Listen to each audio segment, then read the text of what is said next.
Blog Talk Radio. Hello, and welcome back to the Liberated Sensitive, where we talk about all things pertaining to being a highly sensitive person. If you would like to know about what a highly sensitive person is, then there's all sorts of information on Google. Dr. Erin is probably the best source to explain it initially to you. And we also did an episode that you can look up called What is a Highly Sensitive Person? So, getting into what the show is about today is what is unconditional love really? And who I have here today with me, as usual, is my beautiful assistant, Fleur Dubois. How are you doing today, Fleur? I'm I'm doing fantastically today. Thank you for asking, my gorgeous host. Thank you for asking, yes. I'm doing very well. And how are you? Wonderful. I am good. I think all sensitive people right now are feeling a lot of craziness going on and sort of not knowing what's happening and what to do with it. My advice is go to your heart center. Stay focused there. Sit with things. Our last show was on being mindful and conscious. No better time for that than right now. So I wanted to first cover, what, why I chose this topic of what is unconditional love really. I mean, how does that, apply to being a highly sensitive person? Well, first of all, it applies to all people. But in being a highly sensitive person, we naturally really, really, really want, to enjoy unconditional love, be in unconditional love. We do our best to really act out of unconditional love. It is, it's the life breath for everyone. But we're just much more conscious and aware of really wanting it from the get-go than people who are not highly sensitive, because we feel so much from everybody, from the collective, from just, everything's more intense to us. So, we're constantly trying to control the reactions of other people and things like that. But I wanted to get into this first before we even talk about, how to do that. I don't think we've we've sort of grazed over it. The tools that I give in what I do actually allow one to do that more effectively. Like I said, I'm still feeling, what's going on. It's just that I have ways, to be really mindful and conscious, and, we all our challenge, we all are going to make what, appears to be mistakes, if you would like to call it that. My philosophy, there are no mistakes at all. Actually, I know there aren't. It's not just a philosophy. It's an observation. And that's part of how we actually get into the idea of unconditional love, believe it or not. Because what is unconditional love really? I would start off by saying it's kindness. And people, when they think of kindness, they think of niceness. And niceness and kindness are two different things. Okay? Being nice is actually a control thing. We're trying to control ourselves. We're doing that whole positive thinking thing that largely doesn't work because, you're going to be challenged. And, it's also because you really need to look at and be with your pain, as we've discussed in previous shows. But that's a sidetrack. So niceness is an expectation. It is what you are expecting of yourself and expecting of other people, and, To most people, you know, they think that, so they lump that in with kindness, and they think that it looks like butterflies and rainbows all the time, and, you know, just always saying what you might think is the right thing to make everyone feel good. And, oh, my gosh, that's so controlling. And it's not love, because it seeks to control. It seeks to control the behaviors of other people and your own behavior, right? Kindness doesn't do that. Kindness actually acts out of a space of love. So, for instance, and oftentimes what it will look like will be, you know, I've got to say this to my friend. I've got to get real with myself about what's really going on in my reality. And those things may be painful. Okay? Of course, we don't just blab it out and are, like, literally mean about what we say, although that will happen if we keep bottling it. A lot of times that happens. And then we act out of a space of what is actually meanness and is not kindness. It's not love, and certainly not kindness. So kindness can look like, you know, coming to your friend and, you know, warning them about something that you see. You know, but, and here's the crux, with no expectations. Okay? They might get mad at you. They might, you know, for some reason stop speaking to you for a minute. Of course, timing's everything. You know, you want to set it up if you can in a space where, you know, they're more likely to hear you. But don't have any expectations as to what they're going to do or what they're not going to do or how they're going to feel or how they're not going to feel. Allow them to feel, act, say, do whatever it is that they feel like acting, saying, and doing. That's kindness. Right.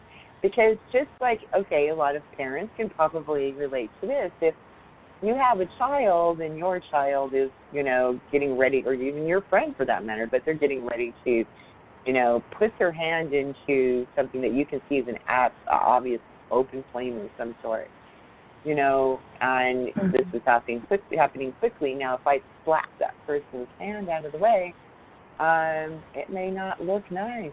You know, it's not probably what most people would consider to be nice, but you know what?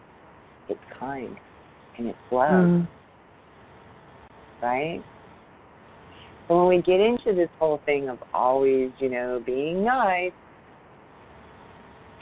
it keeps us from that love.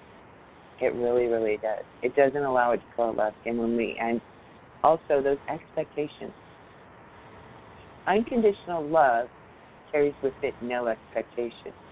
We allow the person to feel how they feel with no judgment about how they feel. They just feel that way. Yeah. And we don't project onto them how they feel. They just feel, and we allow them the space, if they would like to come to us and tell us how they feel. Because even though you might be an empath, a sensitive, and highly sensitive person, you still have perceptions. Okay? That are based upon what you know, what you believe, and things like that, that are oftentimes fighting you. So that you can feel an energy from somebody that you might read as, you know, being something unwanted. Right? Right. Because maybe in your reality, and maybe legitimately in your reality, it's unwanted for you. It's not unwanted for them. Because it's something they feel. I mean, they just feel it. And by doing that, too, you're not allowing yourself all of your own actual feelings. We're not talking about emotions here. Those are two different things, right? Emotions stem from the brain and the judgment of what you're feeling. Yeah. Feelings are that, you know, that space where you feel in your heart, whatever it is, that just exists really with no judgment. When you can do that for yourself, you can do it for others. And you don't wear it. That's the beauty part. You don't get exhausted. Right, Fleur? Right. Fleur? Are you still with me here? Yes. Could you go somewhere? You can't hear me. So, no, I can hear you. I can use Oh, good. that. The thing is, okay, is that what happens when we start practicing this? We may not like necessarily reply we got from somebody. For instance, we could be asking them for a favor. And it could feel like, maybe whatever is going on and why they tell you why they can't do whatever it is, for you is not legitimate, or maybe you feel like, well, gosh, I've done all this stuff for you, and, this is the way you treat me, that is all our stuff coming to the surface. I'm not allowing them to just say. You would be surprised that when you just allow it without the judgment, or if you go and you work through triggers behind what I just talked about, are triggers, because they're putting you in a space of judgment of your friend or your family member, whomever, you would be surprised when you just really can genuinely come to them out of a space of unconditional love and say, okay, I understand. I understand. It's how you feel, and I'm just allowing you what you feel like. Fine.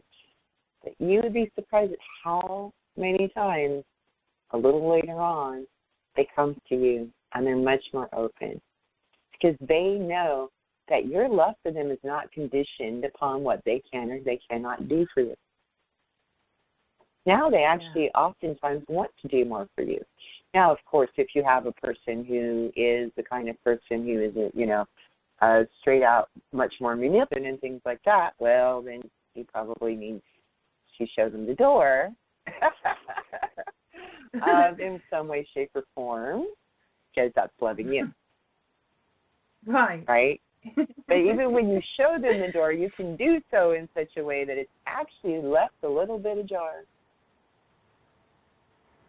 Because people do change. Right?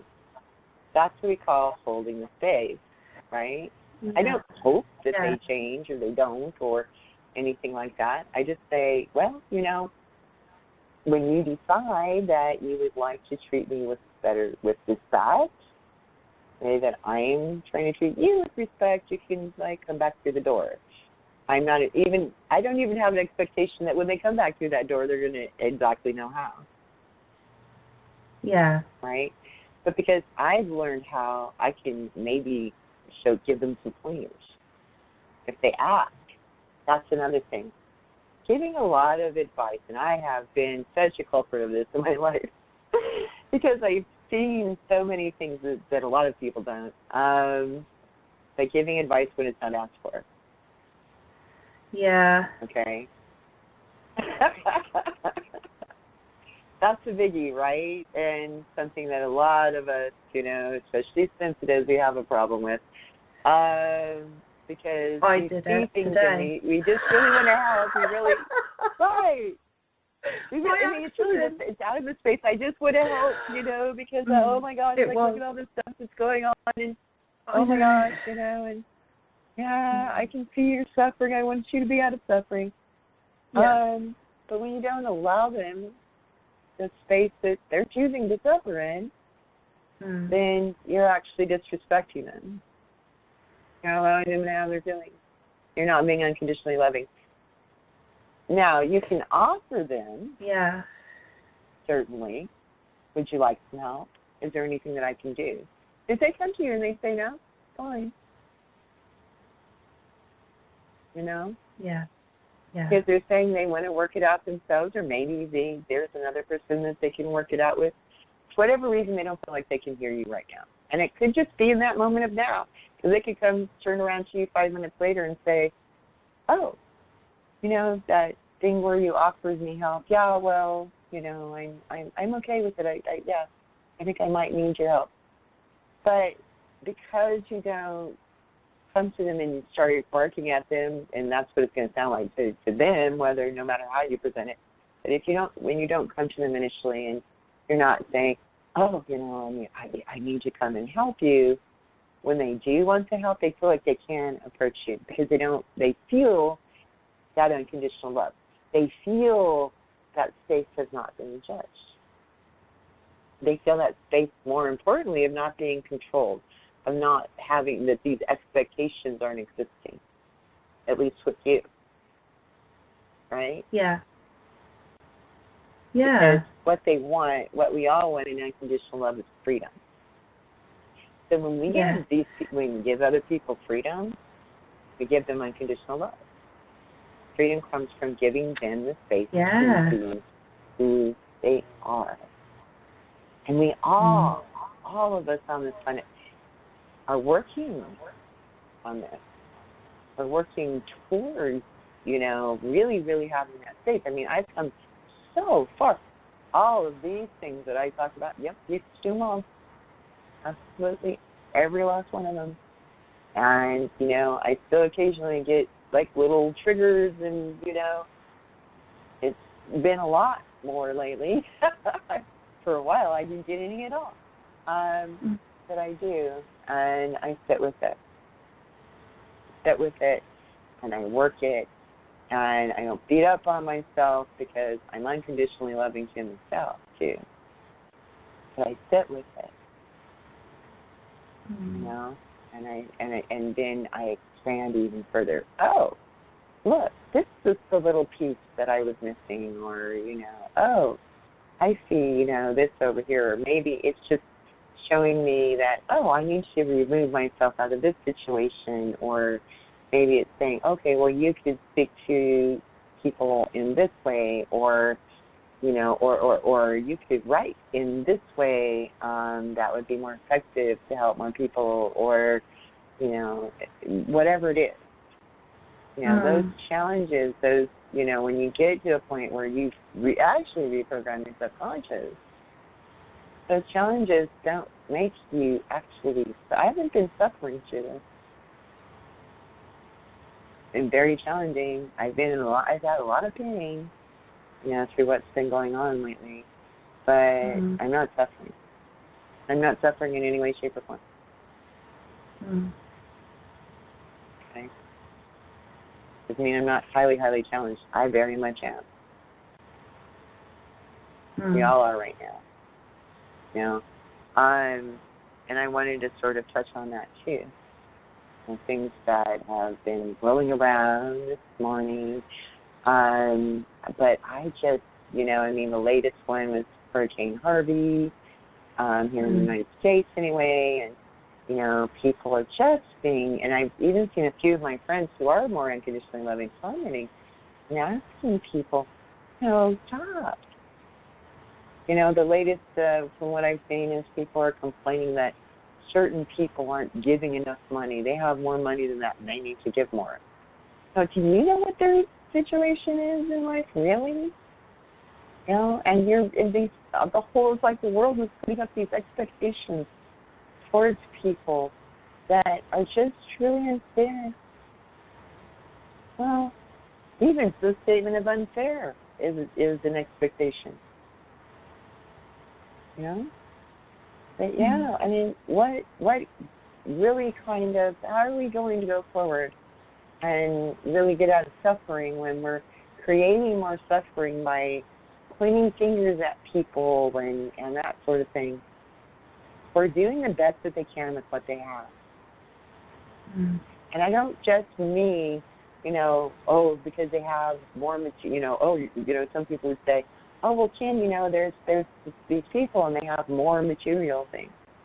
So you're saying that, only giving $10,000 when they have millions is the best that they can? Yeah. In their reality, yes, that's true. And the best that you can has a lot to do with who you are, right, and your emotions and your upbringings and, all these things that have affected you through your environment and things like that. So you encourage people in what it is that they can do. You thank them for what it is they can do. That's the whole thing. And these people who are doing that, they're being browbeat themselves by all society, by the collective consciousness that's going on right now. You know, it's created. It's created. Right? And everybody's like, it's like a feeding frenzy, and all of these people are going to people who are, you know, have worked on unconditional love and have really been, you know, moving forward and have been taking people with them, people such as myself. And everybody, even the people who are teaching things and whatnot, and they're on their levels, okay? And, you know, nobody gets everything that you would like to call it 100% right. That's okay. Yeah. Okay? But going and beating and browbeating people and, you know, and, oh, my gosh, the projections that people are putting out there. You know, why? Because they were not listening. You know, they're ready for the next level, possibly. You know, I mean, it seems like they've been, and I've seen it on social media where, you know, I've said in the past, you know, well, the people who commented on some of my stuff that I put up, yeah, this whole thing about this positive thinking doesn't, you know, it doesn't work in the long run. You know, and they said stubbornly, well, it's working for me. And I said, okay, well, you know, if it's working for you right now, be there. Because I understand that. It does work to an extent, and then you come across challenges and you're unable to handle them. And now these people are unable to handle these challenges. And people like me, because I know quite a few people who are more like me, well, we understand this. Yeah. Right? Who have been here all along, and then they're accusing us of being those positive thinking people. We're not looking into, you know, the pain or not being with the pain. I write, this is why I write about this all the time. It's so important, and it's love. And it is unconditional. Right? Yeah. And it is empowering. And when I coach people, I have no problem. You know, I mean, they want me to. Why wouldn't I say to someone if I can clearly see, okay, you know, and I don't say you're right or wrong, but I can clearly see, you know, if you're doing something this way, it's not going to work. Right? Because I'm being loving to them. Right, and this right? is what you were saying And about kindness. Yeah. Right, exactly. And sometimes people will go and they will do what I told them not to do in the first place, and then they will do it, and they will say, they'll come back to me and say, well, I did this, Kim, and I'm like, that's okay. So then we discuss, you know, what they learned from it. Because clearly they were doing it because they were trying to learn something. I have no judgment about that. You know, and I'm holding this space so they could actually, right? So they could actually come and, you know, because I'm not judging them. You know, there is no judgment. They did the best they could with what they had. Okay, so where they were at emotionally, where they're at, you know, in that moment of now. That's what they could do. I'm not going to browbeat them. Because, you know, it's just like, you know, what we see with like the Nazi people or whatever. You know, clearly these people are in a lot of pain. Clearly these people are, you know, acting out of that space, and, you know, they're creating suffering, and they're creating their own suffering, and even, you know, probably are not aware of that on some level, on many levels. But then these people come and they just want to browbeat them. You know what's loving about that? Not towards them, not towards yourself, and not towards the world. Because all it does is create more conflict. It creates judgment. It's creating, you know, I see people that are like, and they're creating, trying to create a space where people can't speak about how they feel. Because you're being judged about how they feel. Or like we were talking about, and actually Kelly Fitzgerald, she did a show yesterday too, and it's funny because we were talking about the same thing just the day before, remember? How you said to me, Fleur, how, you know, you were, because you've been releasing a lot of stuff, and you were laughing about this person who was doing all of this projecting online and being all crazy. And then you said, oh, my gosh, I feel guilty for laughing. But see, I can feel your laughter wasn't some kind of cynical ha, ha, ha. I know, and that was the thing that really perplexed me, because I was like, I know that I'm not laughing in a critical way. I can feel it. I'm not judging them at all. It was absolutely from the heart. Yeah. Yeah, because I'd never known that I could laugh like that from the heart. I mean, it's kind of like being non-attached, actually. It's kind of like, okay. It is being unattached. It's actually love. It's you were like actually sending love to him through that laughter. Yeah. Because you could see how much pain he was clearly in, right? That's what we were talking about. We were all about the compassion. But then you wanted to, and then right. But then right away you wanted to judge yourself. Oh my gosh, why am I laughing? That's right. I'm a horrible person. You said that, I'm a horrible person. I said, no, you're not. That's the emotion that you were talking about before. And even if you were doing judgment. Yeah, on the feeling. Right. And even whatever. If you were doing it from, say you were doing it from, what felt like something more, from something else that wasn't just what we just talked about with it, even if you were, so what? How you felt. Right. You're not a bad person or any of that. Right. It's just how you may have felt. Right. Right now. Yeah. That doesn't mean. Yeah, that doesn't mean, because I see a lot of people do this other thing too with it. So again, it's just we need to allow for actual feelings. But I see a lot of people emoting and saying, I need to be allowed my feelings. Yes, you need to be allowed your feelings. However, emoting all over everybody is not exactly loving, is it?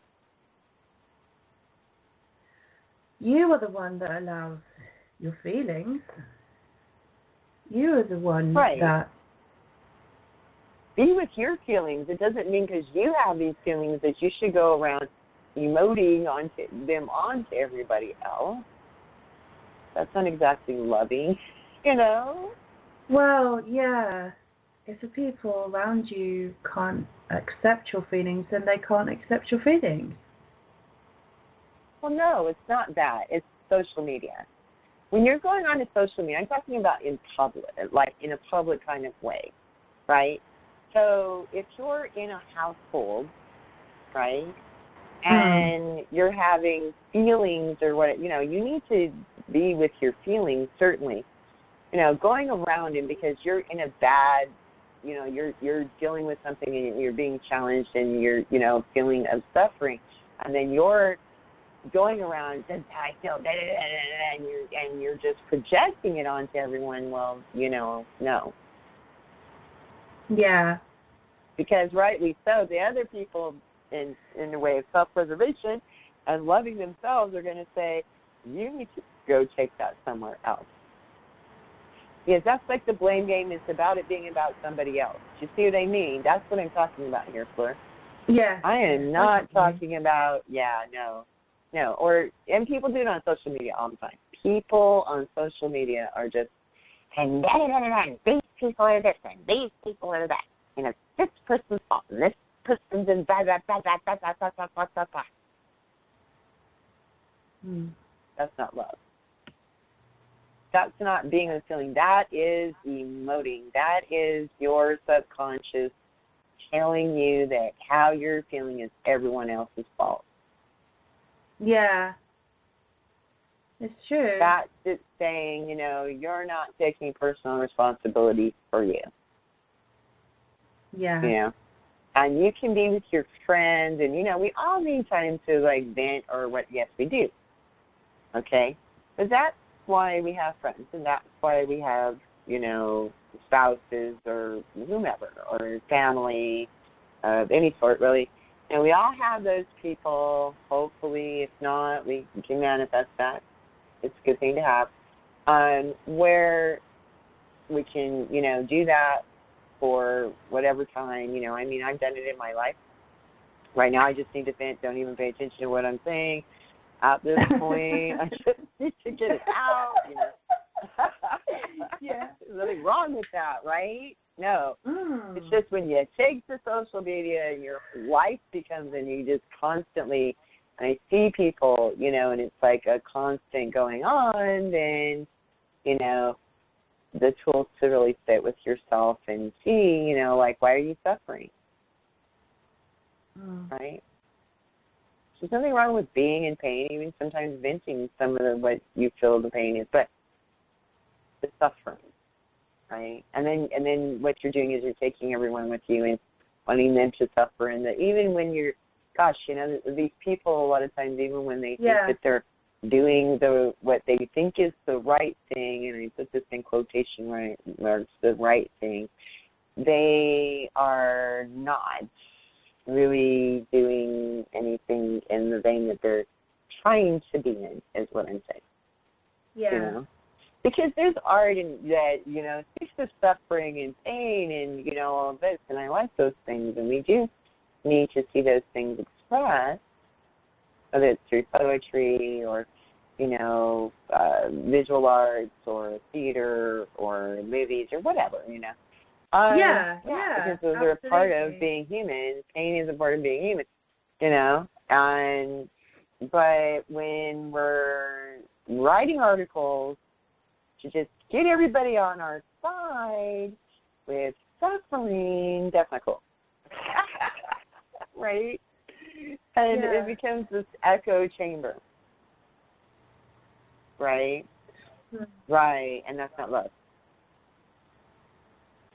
That's just, you know, having somebody with you in your marsh of suffering. Right. I see so many people doing that. Right? Yeah. And it comes with conditions, too. Because I've done it. We've all done it. Right? Yeah. You have that friend, and you're like, wah, about everything, and, you know, and you're kind of, you know, you can be sort of mean about it, or not, or that sort of thing. Again, people who are there, it's just, you know, they don't have the tools, they don't know any better. Oftentimes they're not even conscious that they're doing it. But when one of the others starts moving out of that, now it's like, you know, not acceptable. Or conversely, you have a lot of people who are in this positivity thinking thing, right? Yeah. And, they're not allowing people feelings.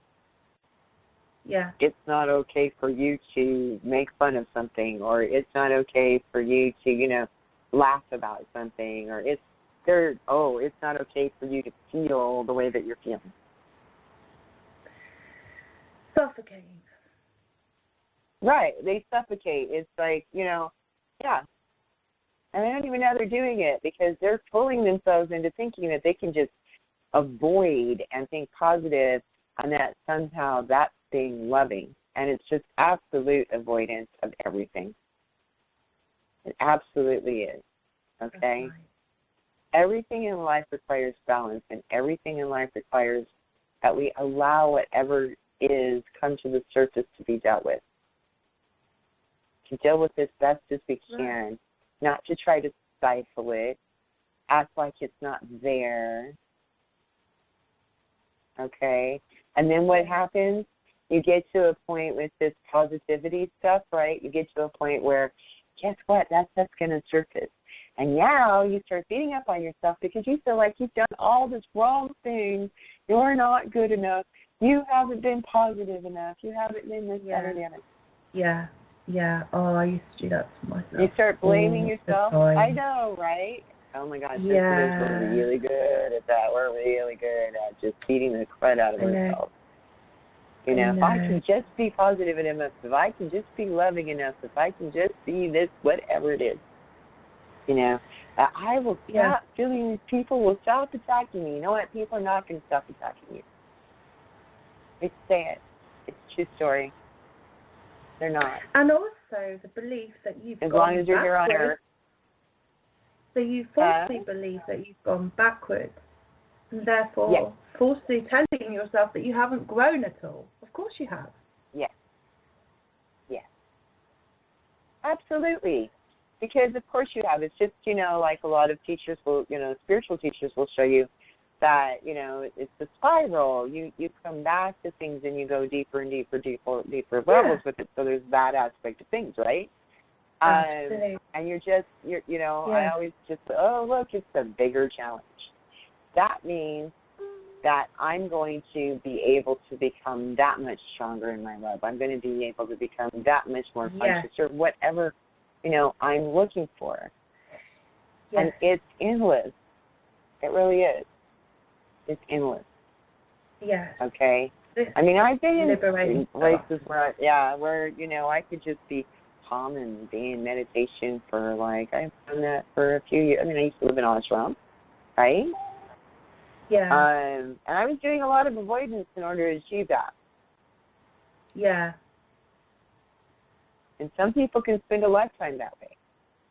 Yeah. And that's okay, if that's where they want to be. But I will guarantee you at some point, whether it's when they leave this body or something, they will, you know, have other challenges. And you can do that when you live in an ashram.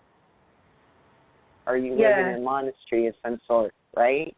Because you're not as affected by the outside world, and all the people living there with you are, you know, on, you know, a very similar sheet of music. And you do get big glimpses of what is unconditional. Oh, yeah, you get unconditional love, for sure. Yeah. Right? But that's not as much of a challenge as living in the world where you're going to be more readily interacting with people who are going to attack you for whatever reason. Who are going to, you know, get on your nerves. You're going to be your neighbors next door if you live in an urban area who are loud. You know, it's, you know, having children. The child that, you know, you've done everything for them and they're just crying all night, you know. And, you know, this is very challenging. To stay in a space of love with something like that. Some people are really great at it. I've come to a point where I'm really, really, really, really great at handling things like that. But, you know, everybody has, like, a point, and then they're in, like, the challenge point, right? No matter. Right. Because I got it down about, I would say, most of the time, about 98% of the time or so. Most, a great deal of the time. But, you know, there's always those times you have those challenges. You have, you know, and, you know, most people are not quite at that level of awareness, I think. But, yeah, especially with the Internet, and people can think that they can just come and say whatever they want to say, you know, if you bother to look at it. You know, or you bother to even try to engage them. Sometimes they just want to, you know, keep going and keep going and keep going and act like, you know, that's an acceptable practice. It's not. Right? Yeah. Because they're not being kind in that situation. Particularly if someone asks you and someone says, I'm done. Be done with it. With them anyway. Maybe you're not done with it inside of yourself, but just because you're not done with something, whatever's going on, doesn't mean that they can't be done with it. Yeah. Again, that's that expectation. So now you're expecting that, oh, well, if you love me, you have to come over here and help me deal with my stuff. You know, I know that sometimes when I do that for a plethora of reasons, you know. One thing is, if you're not being able to hear what I'm saying about something I'm dealing with, for me to continue on. And it's just being more hurtful for you because you're not able to really hear what I'm really saying, you know? Because I know what I'm saying. I'm aware enough to know what I'm saying almost all the time, you know? Although I've been accused that I don't. But I'm aware of what I'm saying almost all of the time. And I'm aware that other people have perceptions of what they think I might be saying. And I do bother to try to clear that up sometimes. But some people I just can't clear it up because they've made up their mind what I'm saying when I'm saying that's not what I'm saying. And even when I write it and I look at it and I say, well, it maybe says this. I'm sorry that you perceived it. That was not my I'm intention. sure. And if I say I'm it's sure not my intention, it's not my intention. Right? Yeah, It's I'm sure not, we all know right? what you're talking about. I think we've Yeah. all had that. Yeah. Yeah. We've all had that happen, especially in written word, because Yeah. you don't get the influx. You don't get as much of the vibe for the person and That's what's right. going on, no matter what. You know, there's all of this people on the internet, and, you know, I can hone in on people's energies a lot of times, but always say that's why but social still, media is so flammable. Because right, but it's also still, it can reason. be your own feelings, right, your own feelings about you are oftentimes projected in what you're feeling about another person. True. So especially if someone comes to you and says, that was not my intention, you need to look at yourself.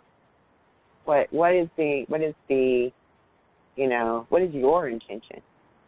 Yes. Yeah. Right? Yeah. And don't be afraid to say, I was wrong. That's right. So many people, because they have expectation of themselves. Yeah. Somebody's going to beat up on you just, you know, because you said you were wrong about something, or you misperceived something, or we all do it. It's part of being in a human body. We're human, you know. But if somebody wants to then use it, then that person is clearly a person that's in a lot of pain and really doesn't deserve much of your time, at least until they decide they can come out of that, right? Who cares? Because the thing is that those people, the only way they can learn is for you to get stronger. Yeah. That's the only way they will ever learn. If you're constantly being, you know, you're not being unconditionally loving to yourself if you're constantly butting up against them. And then you're also, you know, you're not getting stronger, you're getting weaker. Yeah, that's true. Yeah. And you're going into you're creating your own suffering through it, right? Yeah, that's so right. Yeah, and then you end up in this pit of suffering and you're like, how did I get here? And now you go and you're like, oh my God, I'm so abused. I'm so abused. There's all these abusive people. And generally speaking, you might have run across one or two. Yeah. Yeah, that might very well be true. So, again. Right. Unconditionally love so it. you have to come to yourself. Yeah, it's really important. Right. Yeah. Right. It always starts with yourself. Am I being loving to myself by sitting here and trying to browbeat this person to see my side of things? No, you're not. No. Right. I'm just going to put it out there and going to state it. Yeah, because people have asked me too, well, Kim, then, you know, how do people learn things if you don't put it out there? Well, it's not about not putting it out there. Right. And when you put it out there, you have to put it out there with no expectation. None of yourself, none of others, and no need for approval from yourself or others. Yeah. Right. Approval because you from can only do the best that you can do with what you've got, and so everyone else too. And the thing is that when you put it out there that way, you'll word things differently. A lot of people can feel it. Sure, there are those people who are not going to be able to feel it, but what can you can't do anything about those people. Because no matter what, as much as, I've got my moon in Aquarius, I've got, a lot of things about me, that I want to see. You don't even want to see my chart. My chart is all about saving the planet. Absolutely is. Yeah, absolutely is. And then it's got all of this shadow stuff that goes along with that. So, yeah. Oh, my gosh. So I very much know what it feels like when I just want people to see. I just want love, and I want to save everybody. Yeah. But the only thing that you can do as an individual is take those with you who can hear you. And the others will come. You would be surprised at how many others might come along. I mean, people have amazed me throughout my life. Amazed me. And what's funny is, it is oftentimes that person that you think, oh, that person's never going to get it.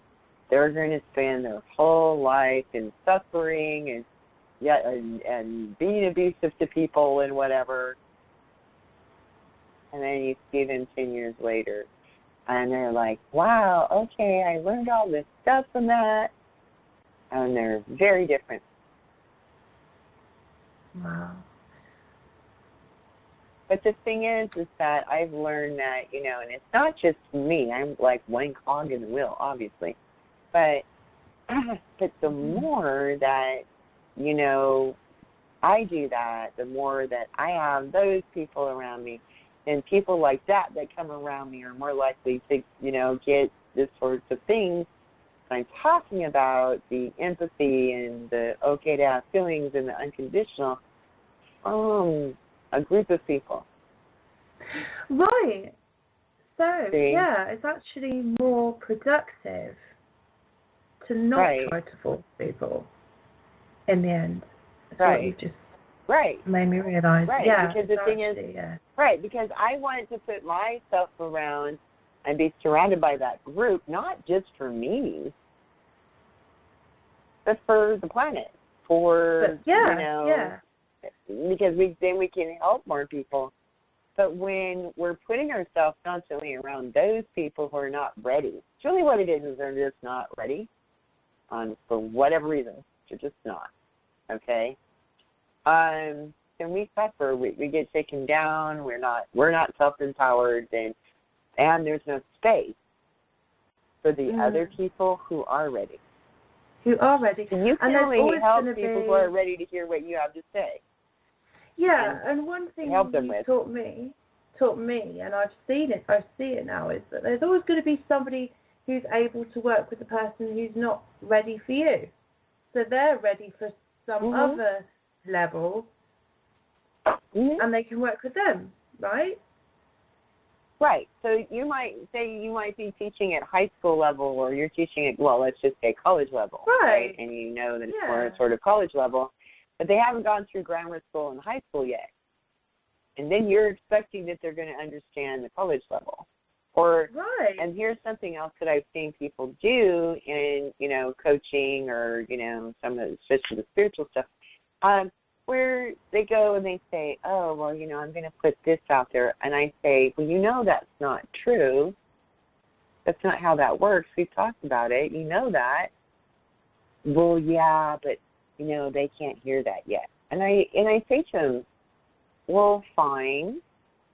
If the people that you've aligned with are not hearing that yet, so maybe you want to align with the people that can. And since there are other people who don't quite know what you know, but are still doing work with helping people and, teaching them whatever, on that level, let them do that. That's their job. And that was your job before you got to where you're at now. Yeah, that's right. Yeah. Exactly. So, it's just silly. It's like expecting that somebody's a high school teacher can, suddenly, step up and teach physics or vice versa. Or somebody's a physicist, you want them to, go and take a salary, cut of a quarter of what they're making, at one of the highest institutions in the land, because these high school students need to learn something, even though there's plenty of other high school students. I mean, teachers. So if you cling on to something that isn't serving you, it's not serving others, and then if you let it go, no one actually gets left behind. You're not responsible for the entire world. This is a sensitive Nobody thing is. as well. Yeah, sometimes we can feel the whole world on our shoulders. And so then life feels like we're responsible for all that, and we're not. We know that, really. It's how our emotions it. And, yeah. Yeah, and a lot of the religious mythology makes it seem like that too. It doesn't. I don't think it tries to make it seem like that, because if you read it, it doesn't say that. Right. But because it's the people that are preaching things and whatnot, and they're making it seem like this person is the savior of everybody. Oh yeah. Whether like that person's Jesus or Muhammad, or especially the monotheistic religions. Yeah. Yeah. And that, like, you know, and then I see these people trying to be like that. And, well, but that's not how that ever worked. It even says, if you read, you know, about Muhammad in the Quran, or if you read the Bible and you read about Jesus, it says that, or Buddha, you know, in Buddhism, which is not a religion, by the way. That's a whole different story. We won't go there. Ooh, interesting.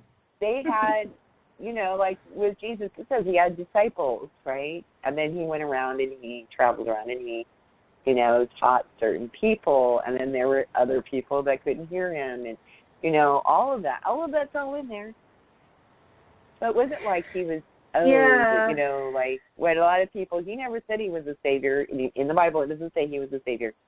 But a lot of these people who started religions, they made it into, for, you know, their reasons. It doesn't seem very loving to me, but anyway, I'm not going to go there. But they made it into, you know, this thing where you know, you have to depend upon Jesus to be your savior. You have to be your own savior. Nobody else can do that. And in all actuality, that is basically what it says. If you get rid of everything else in the Bible and just read Jesus' teachings, they're pretty darn good. You know, on a basic level anyway. Yeah, I might do that one time. It's really great. They actually make Bibles that where Jesus' words are all in red. What's being told about what Jesus said is all in red. Yeah, so that you can do it that way. Right. They do make those. Interesting. Go on Amazon. I'm sure they have a lot of them. There's a lot of people who manufacture those. Yes, they do. Oh, I got a booklet. It's brilliant, really. Right now. Right. Yeah. Right. It's brilliant. Wish list. Yes. Absolutely. So, yeah. And that will get you. That can, you know, if you're a person who, you know, maybe this is your first time, like, trying to really look at, you know, what is maybe unconditional love, that can be a really good place to start. Or maybe you have friends. Maybe you're not, you know, needing that. Maybe you're, you know, on a different level with, you know, what you're learning. But you have friends. I suggest that to people who I see who, you know, quite clearly are really suffering and quite clearly have never really experienced any kind of unconditional love for themselves, inside of themselves. Right. Right. Or if they have, you know, I think everybody does, but they've only had glimpses of what it is. Yeah. I know. Especially if they were raised in Christianity, I'll get one of those Bibles, you know. Or if they are Christians, get one of those Bibles, right? I don't think that they have anything. I'm not sure. I mean, I've read the Quran more than once, but I don't know if they have it for Muslim people, like what Muhammad said. Because it seems that Muhammad, a lot of what Muhammad actually was saying was very, very similar. Very, very similar. You know, again, what happens is you get just like, you know, both books are, you know, a collaboration of things, right? And through time. And before, you know, both of these people, you know, were thought of to be here on Earth or whatever. So, yeah. Politics turns up in those books. Big time. Big time politics. Speaking of politics, so when it comes to politics, that's what we have to look for. What is the most qualified candidate? Because they're human. And while we do need to hold them up to a certain measure if you really weren't looking at what is qualified. Okay, and that means, acting in integrity as much as possible, acting out of a space of really helping as many as possible, having the appropriate type of demeanor. If you're not, and if you're climbing all over the people who have all those or had all of those things, but made what you see as being mistakes, because guess what? There's not going to ever be any perfect political world and whatever. Yeah, but that's true. Yeah. That's true. Then you're not really acting out of a space of, but you're not actually acting out of a space of unconditional love. Right. In our last election, I had somebody who, on one of the spiritual type groups that I belong to, who said that they voted for a particular candidate, who I'm not going to name, but they voted for a particular candidate because they thought that, that we needed to suffer. That's not unconditionally loving. Not at all. That's controlling and having expectations. That we, to be unconditionally loving is to act in our best space of integrity, the best that we can. And integrity would mean, I'm not trying to control anybody else and what the other people are doing, but I'm trying to move things forward as best I can with what I have. Yeah. Okay? And acting out of a space of the most love that I can for myself and for, and as a result, for myself is going to mean for the planet as a whole, for my friends around me, and things like that. Anyway, we only have 3 minutes. Right. Yeah. So is there anything that you wanted to say lastly, or? I'm just struck recently by my realization again that there is really no end to love. I mean, like you say, we're always I know, the deeper you go, the faster it gets, right? I know, and you it's go, like, the faster it gets. I can't assume anymore that I know what love is. And I mean that from a dynamic, exciting place. There's always more to discover about love. So I make sure these days that I do listen to people. Even if initially I think, no, I listen because I want to hear. And also what we've been saying as well is that but it's allowing them to have what they want to say. And then, Yeah. I know. And just like, having no expectations. That really does butter the ride. Butter the ride. I don't know where that came from. I just made that up. It makes things smoother. Are you still there? Right. Right. Yeah. Yeah. Yes, I'm still here. Oh no, we have 90 seconds. This is our time to do our plugs. Okay. I am Kim Gilster. I have a program which is called the Liberated Sensitive. My website is theliberatedsensitive.com, where I am a coach. I will help you to fall madly in love with yourself as a sensitive person and become truly, truly empowered. But what's most important is to become truly, truly free. That's why it's called Liberated.